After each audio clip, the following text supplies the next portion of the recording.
dark to see, and I feel like I'm knocking. When Bob Dylan speaks, the music world listens. So when he said, "Someone like Johnny Ray wouldn't stand a chance today," it hit a nerve. Here's a man who changed the course of modern songwriting. The poet who made rock music mean something, now saying that a true artist, one who sang with raw emotion and honesty, wouldn't survive in today's industry. It wasn't bitterness. It wasn't nostalgia. It was a warning. Because to Dylan, music wasn't supposed to be background noise or a product on a playlist. It was supposed to move you. And when he looked around at what had become of the airwaves, he saw something missing. So what did Dylan really mean by that line? And why did he believe the kind of artists who once changed the world no longer stood a chance? Let's rewind and uncover what Bob Dylan was really trying to tell us about the soul of modern music. The weight of Dylan's words. When Bob Dylan says something about music, it's never just small talk. This is the man who rewrote what it meant to be a songwriter. The artist who turned poetry into protest and rebellion into rhythm. So when he comments on how music has changed, it carries more weight than almost anyone else in the industry. Born Robert Zimmerman in 1941, Dylan came from the quiet mining town of Hibbing, Minnesota, far removed from the glitz and glamour of the music world he'd one day redefine. What set him apart wasn't his voice, or even his guitar playing.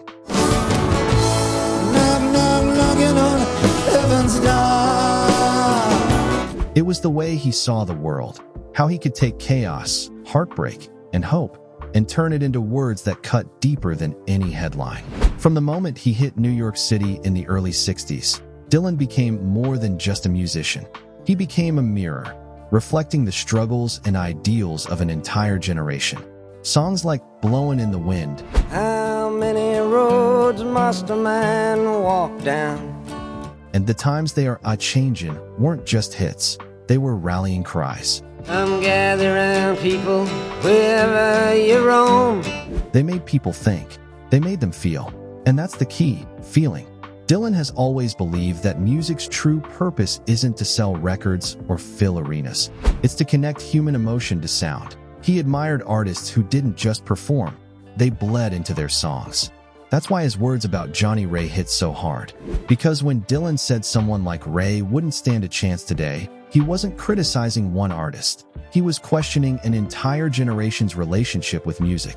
In a world obsessed with trends, streams, and algorithms, Dylan's voice cuts through like a warning bell. He's saying, "We used to sing because we had something to say. But what changed? When did the radio stop being about discovery and start becoming a machine for repetition?" That's where Dylan's story and his frustration really begins to take shape. Because before the playlists, before the pop stars, there was something sacred about the music itself, and that's the world Dylan was remembering. What Dylan meant by wouldn't stand a chance. When Dylan said, "Someone like Johnny Ray wouldn't stand a chance today," he wasn't just making a random comparison. He was pointing to something deeper, something that speaks to how the entire music industry has changed. Johnny Ray wasn't your typical pop star. Long before Elvis, before Little Richard, before rock and roll even had a name, Ray was out there bearing his soul on stage. He cried during performances. He'd fall to his knees mid-song, shaking with emotion. Some audiences didn't know what to make of it. Others were absolutely mesmerized. He wasn't trying to look cool or chase a trend. He was trying to make you feel something. That's exactly the kind of artist Dylan admired, not because of their technique or popularity, but because of their honesty. Ray didn't sing to please anyone. He sang to express what words alone couldn't. And that's the same kind of raw energy Dylan built his entire career on. But when Dylan looked at the radio in the late 90s, he didn't hear that kind of passion anymore. He told Der Spiegel in 1997, "When I was young, America was connected above all by means of the radio. You had stations who could play whatever they wanted. I don't know when they started to play all that pap. Someone like Johnny Ray, he wouldn't stand a chance today. He had heart and soul, and he really wanted us to feel something when he sang." To Dylan, that was the tragedy. Not that music had evolved, but that the connection between artist and listener had weakened. It wasn't about genre or sound. It was about intent. Where once radio DJs played songs that meant something to them, now stations followed formulas and market research. Instead of artists reaching out to the listener, record labels were reaching into their pockets. And the sad truth? Dylan knew that if Johnny Ray, a man who poured every ounce of emotion into his music, showed up in the late 90s, the industry wouldn't know what to do with him. No viral marketing plan, no neatly packaged image, just soul. That kind of sincerity didn't fit into the machine. But Dylan wasn't just lamenting the past. He was asking a question that still echoes today. What happens to music when emotion no longer matters? Because for him, that wasn't just a loss of feeling, it was a loss of humanity. And to understand why that mattered so much to Dylan, you have to look at where he came from. A time when the radio wasn't just background noise, but a lifeline connecting everyone who listened. When radio meant connection. Before streaming, before playlists, before algorithms decided what we should listen to, there was the radio. And to Bob Dylan, that world was sacred. He remembered a time when the airwaves felt alive. A time when every station had its own personality, when DJs weren't just faceless voices. They were tastemakers, storytellers, and sometimes even rebels. They played what they loved, not what they were told to. And in that world, music wasn't divided by genre or label. It was united by emotion. Imagine it, driving through the heart of America in the 1950s, twisting the radio dial, and hearing everything from Hank Williams to Little Richard to Woody Guthrie, all in the same hour. One song could make you cry, the next could make you move. That unpredictability was part of the magic. It connected people across states, cities, and generations. When Dylan said, America was connected above all by means of the radio, he wasn't exaggerating. Radio was the heartbeat of a shared culture, a place where authenticity ruled. You didn't need to look perfect or fit an image. If you had something real to say, the world would hear it. That's the environment that raised Dylan. It's how he discovered his heroes, the storytellers who sang from their gut and didn't care about commercial polish. The airwaves were messy, raw, and human. But somewhere along the way, that changed. The playlists got tighter. The personalities got quieter. And suddenly, it wasn't about what moved people, it was about what sold. By the time Dylan looked around in the late 90s, he saw radio stripped of its soul, controlled by a handful of corporations, recycling the same 40 songs over and over again. Gone were the DJs who broke unknown artists. Gone was the thrill of hearing something unpredictable.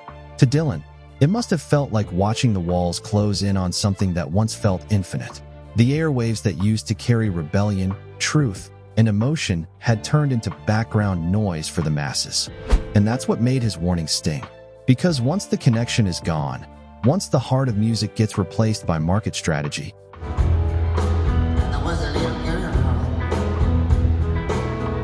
it's not just the sound that changes, it's the meaning. But as the world moved deeper into the pop era, something else was happening that Dylan couldn't ignore. A shift that turned music from a message into a product. The rise of empty pop stardom. By the time the late 1990s rolled around, the music world had changed beyond recognition, and not in the way Bob Dylan had hoped. The age of the singer-songwriter was fading fast, replaced by something shinier, louder, and far more commercial. Instead of artists pouring their hearts into a song, record labels were pouring money into image. The faces on MTV weren't troubadours with guitars anymore. They were pop idols with choreographed dance moves, coordinated outfits, and million-dollar marketing campaigns. And for someone like Dylan, who believed music should mean something, it was hard to watch. The charts were now ruled by pre-packaged pop, groups like the Spice Girls, NSYNC, and the Backstreet Boys. These weren't artists built from raw emotion or personal struggle. They were constructed brands. Their songs were catchy, sure, but they were designed for mass appeal, built in studios, polished by committees, and tested by focus groups before they ever reached an audience. This wasn't the rebellion that Dylan and his generation fought for. It was the opposite. The irony is that Dylan himself had once been accused of selling out when he went electric in 1965. But even then, he was breaking boundaries, pushing art forward. The pop stars of the late 90s weren't breaking anything. They were following a formula. To Dylan, it must have felt like the emotional connection that once defined music had been traded for celebrity status. You didn't need to have something to say anymore. You just needed a catchy hook and a good look. He wasn't attacking pop for being fun. He was mourning what it replaced. Because in his eyes, music used to come from the soul. Now, it was coming from the boardroom. That's why his words about Johnny Ray hit so deeply. A performer who once risked ridicule for crying on stage wouldn't fit in this new world, not because he wasn't talented, but because he wasn't marketable. And yet, Dylan wasn't blind to the fact that pop had always been part of the culture.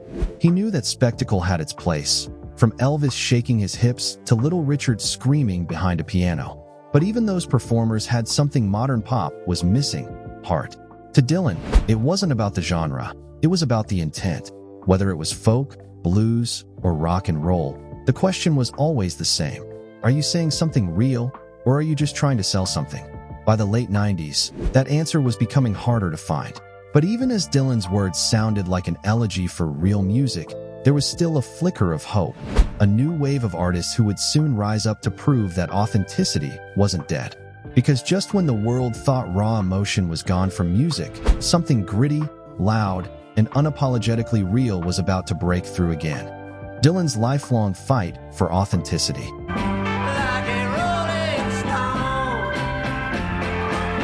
If there's one thing Bob Dylan has never done, it's play by the rules. From the moment he picked up a guitar, he's been chasing truth, not trends. And that lifelong defiance is exactly what separates him from the kind of artists he criticizes today. Dylan's career has always been defined by risk. Every time people thought they had him figured out, he changed direction. When the folk community crowned him their hero, he shocked them all by plugging in an electric guitar and unleashing like a rolling stone. The crowd booed. Purists called him a sellout, but Dylan didn't care. He wasn't there to please anyone. He was there to evolve. That rebellion wasn't about ego, it was about authenticity. Dylan believed that if you weren't growing, you weren't really living. He didn't want to become a statue. He wanted to stay human, flaws and all. And he carried that same spirit through every era of his life. In the 70s, when his fame could have made him complacent, he stripped everything back and recorded Blood on the Tracks, one of his rawest and most personal albums. When everyone expected another protest anthem, he gave them heartbreak and honesty instead. Then came the late 70s, another shock. Dylan suddenly declared his faith, turned to Christianity, and released a series of gospel albums that stunned fans and critics alike. People mocked him, questioned his sanity, said he'd lost his edge. But again, he stood firm. Because for Dylan, truth isn't something you tailor to the audience, it's something you live. That constant reinvention wasn't just artistic curiosity, it was his way of resisting the machine. He refused to become predictable, and in doing so, he became timeless. Now contrast that with today's music industry, where every move is calculated, every release optimized for engagement, and every artist pressured to stay on brand. The very idea of transformation, of taking creative risks, feels almost dangerous. But Dylan never feared being misunderstood. He once said, "An artist has got to be careful never to really arrive at a place where he thinks he's at somewhere." In other words, once you think you've made it, you're already finished. That's what he means when he mourns artists like Johnny Ray. Not just their talent, but their freedom, the ability to create without worrying about algorithms or image, the courage to make art that might fail, as long as it's honest. Because Dylan's career proves one thing: authenticity is risky, but it's the only thing that lasts. And while the pop landscape of the 90s made it seem like that kind of honesty was gone forever, Dylan's influence would soon be felt again, in a new generation of artists who stripped the gloss off pop and brought emotion back to the front of the stage. The artists who still carry the flame. If it's a hug, well, it's a hug, rain gonna fall. Just when it seemed like Bob Dylan's fears had come true, when the radio was filled with polished pop and emotionless chart toppers, something unexpected started to happen. A new generation of musicians began rebelling against the plastic perfection that had taken over. They weren't chasing trends or viral fame. They were chasing feeling. In the early 2000s, artists like the White Stripes, Jack White, and the Strokes brought rawness back to rock. Their sound wasn't clean, it was messy, gritty, and loud.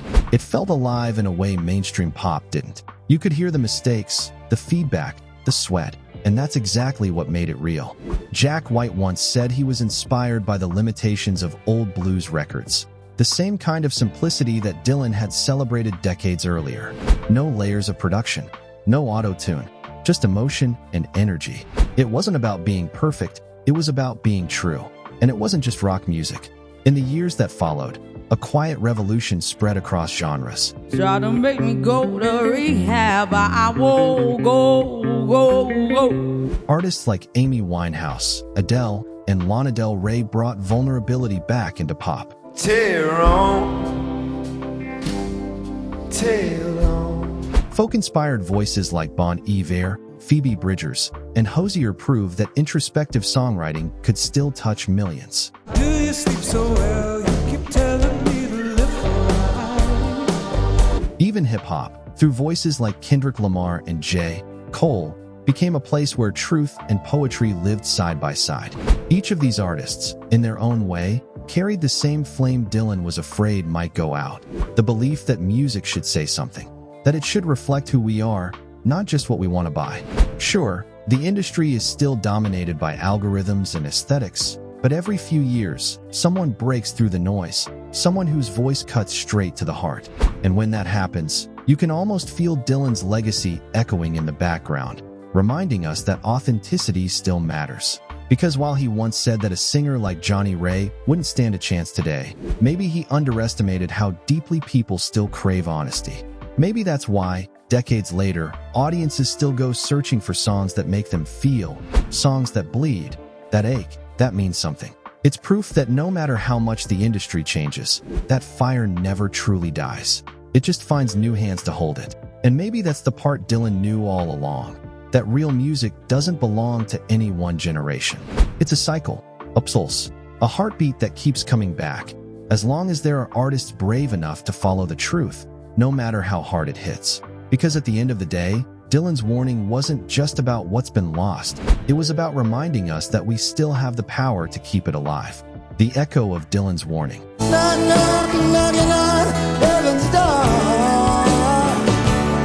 Bob Dylan's words weren't meant to condemn modern music. They were a wake-up call, a reminder that the heart of artistry isn't in charts, streams, or perfect production.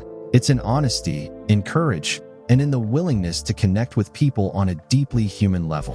When he said someone like Johnny Ray wouldn't stand a chance today, he wasn't just mourning a bygone era. He was challenging us to remember what real music feels like, to pay attention to the artists who bleed emotion into their songs, who risk everything to make something true. Dylan has seen it all: the rise of folk, the explosion of rock, the commercialization of pop, and even the return of raw, stripped-down sounds. And through it all, he has remained a living testament to what happens when you never compromise your voice. The warning is clear, but the hope is equally strong. Even in a world full of glossy trends and manufactured hits, music that matters will always find a way to survive. It will resurface in the voices of those brave enough to speak their truth, the ones willing to break the rules, risk criticism, and pour their hearts into every note. So, the next time you feel disconnected from what's playing on the radio, remember Dylan's insight. Real artists haven't vanished. They're still out there, challenging the norms, creating music that moves, and reminding us all that soul always finds a way to shine through.